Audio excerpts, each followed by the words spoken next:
நாங்க இருக்கிற வரைக்கும் நாங்க சொல்றதா இங்க சட்டம்.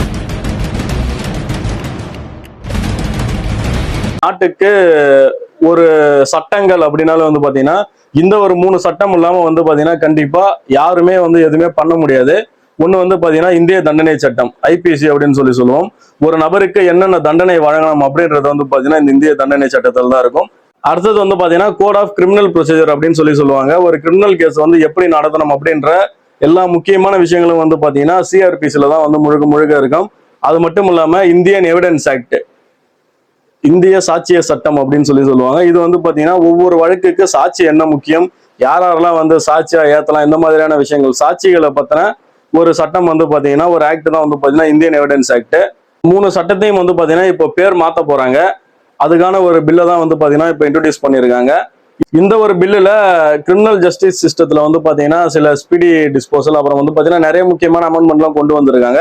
அதை கூடயே சேர்த்து வந்து பாத்தீங்கன்னா பேரையே மாத்த போறாங்க. அது என்னென்ன அப்படின்றத நீங்க தெரிஞ்சுங்க. முதல்ல வந்து பாத்தீங்கன்னா ஐபிசி இந்திய தண்டனை சட்டத்தை வந்து பாத்தீங்கன்னா பாரதிய ஜனதா நம்ம 163 வருஷமா வந்து பாத்தீங்கன்னா இந்திய தண்டனை சட்டம் அப்படின்னு சொல்லிட்டு இருக்கோம்.